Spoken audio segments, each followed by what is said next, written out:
Media எழுத்து தமிழ் நேயர்களுக்கு வணக்கம். பிரபாகரனின் வீடு மீள நிர்மாணிக்கப்படுவதற்கான யோசனை வல்வெட்டித்துறை நகர சபையில் நிறைவேற்றப்பட்டதாக சிங்கள மொழியில் வெளியிடப்பட்டிருந்த செய்தி ஒன்று கடந்த வாரம் முழுக்க காட்டுத்தீ போல பரவியிருந்தது. கடந்த வாரம் முழுவதும் இந்த செய்தியை தென்னிலங்கையைச் சேர்ந்த இனவாதிகள் தூக்கி பிடித்துக் கொண்டிருந்தார்கள். இந்த செய்தியின் உண்மைத்தன்மை என்ன, இந்த செய்தி எப்படி பரவியது என்பதை இந்த வீடியோவில் பார்க்கலாம். ஏப்ரல் 4ஆம் தேதி நாடு சுதந்திர தின கொண்டாட்டத்துக்காக தயாராகி கொண்டிருந்த போது திவைன பத்திரிகையின் முதற்பக்க செய்தியில் இப்படி தெரிவிக்கப்பட்டிருந்தது. வீட்டை புனரமைத்து அவரது தங்கையிடம் ஒப்படைக்கப் போகிறார்கள். வல்வெட்டித்துறை பிரதேச சபையில் சிவாஜிலிங்கம் சமர்ப்பித்த யோசனை ஏகமனதாக நிறைவேற்றப்பட்டுள்ளதாக அந்த செய்தியில் குறிப்பிடப்பட்டிருந்தது.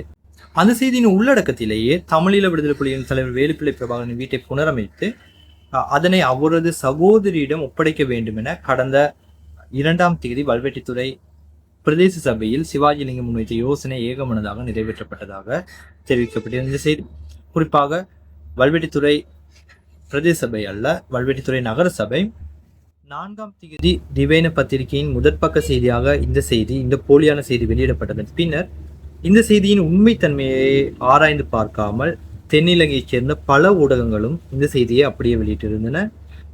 குறிப்பாக தென்னிலங்கையைச் சேர்ந்த பல சிங்கள ஃபேஸ்புக் பக்கங்களிலும் கூட, பிரபலியமான பக்கங்களிலும் கூட இந்த செய்தி அப்படியே வெளியிடப்பட்டிருந்தன.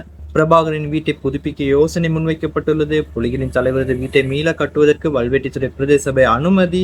பிரபாகரின் வீட்டை புதுப்பித்து அவரது சகோதரியிடம் ஒப்படைக்கப் போகிறார்கள். மக்களின் வரிப்பணத்தில் இந்த வீட்டை கட்டப்போகிறார்கள்.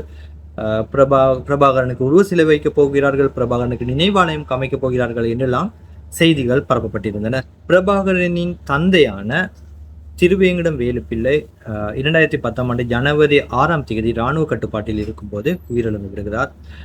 அவர் 1968ஆம் ஆண்டு நாங்கள் ஆராய்ந்த ஆவணங்களின் குறிப்பிடப்பட்டுள்ளது போல 1968ஆம் ஆண்டு அவருடைய மகளான ஜெகதீஸ்வரிக்கும் அவருடைய கணவருக்கும் சீதனமாக வல்வெட்டித்துறையில் உள்ள இந்த காணியை சீதனமாக வழங்குகிறார். புதிய பெறுமதி 15,000 ரூபாய் என ஆவணங்களில் குறிப்பிடப்பட்டிருக்கிறது. 336 ஸ்கொயர் மீட்டர் பரப்பளவை கொண்ட இந்த காணி சீதனமாக வழங்கப்படுகிறது. ஜெகதீஸ்வரிக்கும் அவருடைய கணவரான செல்லையா மதியாபரணத்துக்குமே இந்த காணி வழங்கப்படுகிறது. இவர்கள் இருவரும் ஆயுத போராட்டத்தோடு தொடர்புபடாதவர்கள். இவர்கள் இருவரும் இந்தியாவில் சென்னையில் அமைதியான முறையில் தங்களுடைய வாழ்க்கையை வாழ்ந்து கொண்டு வருகிறார்கள். குறிப்பாக இருவருமே வயதானவர்கள். ஜெகதீஸ்வரி 76 வயதுடையவர்.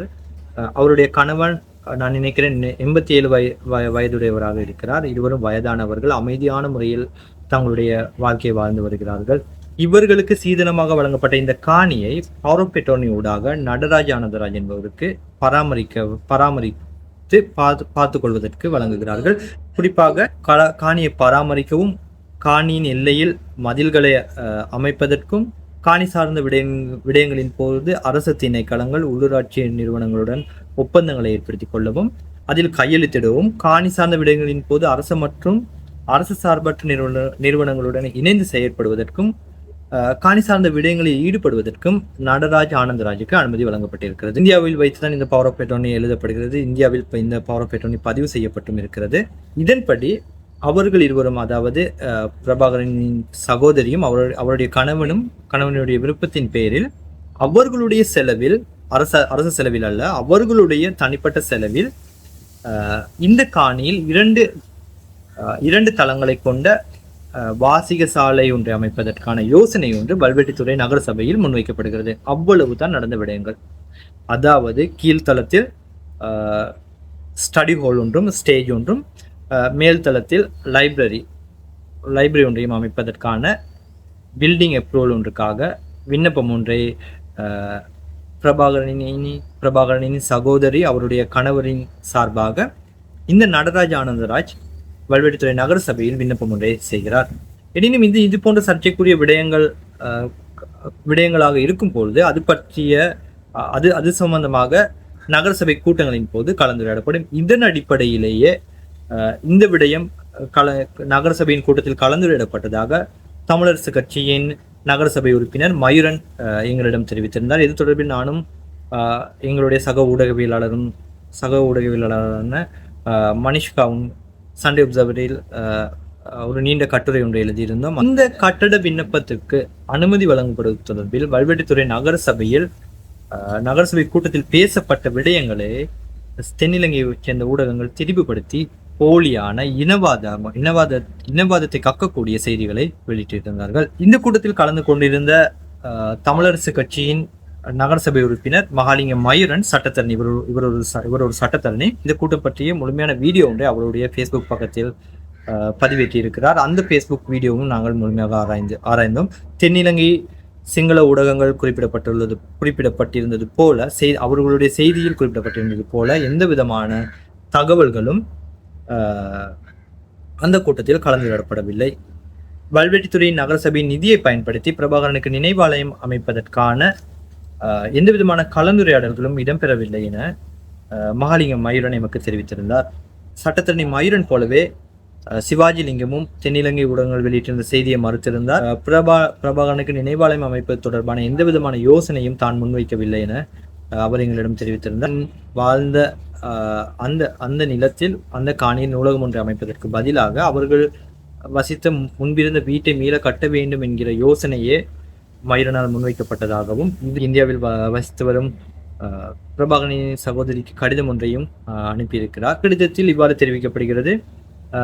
குறித்த விண்ணப்பம் தொடர்பாக மக்கள் மத்தியில் பல்வேறு கருத்துக்கள் நிலவுவதை தொடர்ந்து நகரசபை இது சம்பந்தமாக 30/1/2026 திகதிய மாதாந்த கூட்டத்தில் ஆராய்ந்து ஒரு தீர்மானத்தினை எடுத்துள்ளது. வேலுப்பிள்ளை பிரபாகரன் அவர்கள் சிறுவயதில் 15 ஆண்டுகள் வசித்த வீட்டின் அடையாளம் மறையக்கூடியது என்பதன் அடிப்படையிலேயே இந்த தீர்மானம் எடுக்கப்பட்டுள்ளது. அமரர்கள் வேலுப்பிள்ளை பார்வதி பிள்ளை தம்பதிகளின் மூத்த மகளாகிய உங்களுக்கு சீதனமாக வழங்கப்பட்ட ஆதனம் என்பதில் மாற்று கருத்துக்கு இடமில்லை. இருந்தாலும் அந்த வீடு இடித்து அழிக்கப்பட்டு இடிபாடுகள் இராணுவ முகாமுக்கு கொண்டு செல்லப்பட்டு காட்டு முன்னாடித்தனம் அரங்கேறியது.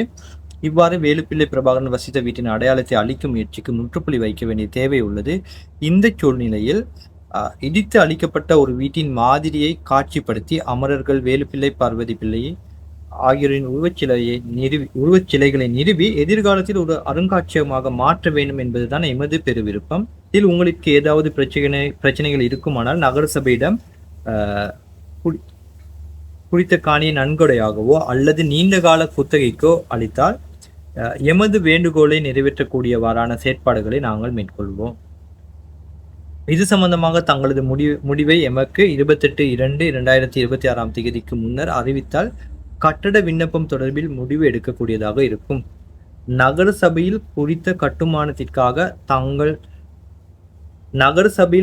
கட்டுமானத்திற்காக தாங்கள் அனுமதி எடுக்கும் உரிமையை நாங்கள் நிராகரிக்கவில்லை என்பதனையும் தயவுடன் அறிய தருகிறோம் எனவும் அந்த கடிதத்தில் தெளிவாக குறிப்பிடப்பட்டிருக்கிறது. தென்னிலங்கை ஊடகங்கள் பிரபாகரனின் வீடு தொடர்பில் போலியான செய்தி ஒன்றையே வெளியிட்டிருக்கிறார்கள் என்பது நிரூபணமாகிறது. குறிப்பாக பிரபாகரனின் சகோதரி தனது சொந்த பணத்திலேயே வாசிக சாலை ஒன்றை அமைக்கவே விண்ணப்பித்திருந்தார். நகரசபை உறுப்பினர் மயூரன் இதற்கு பதிலாக பழைய வீட்டை நிர்மாணிக்க வேண்டும் என்கிற யோசனை ஒன்றை முன்வைத்திருந்தார். எனவே தென்னிலங்கை ஊடகங்களில் வெளியிட்டிருந்தது போல பிரபாகரனுக்கு நினைவாலயம் ஒன்றை அமைக்க வேண்டும் அல்லது பிரபாகரனின் உருவச்சிலைகளை அமைக்க வேண்டும் என்கிற எந்த விதமான யோசனையும் வல்வெட்டித்துறை நகரசபையில் நிறைவேற்றப்படவில்லை.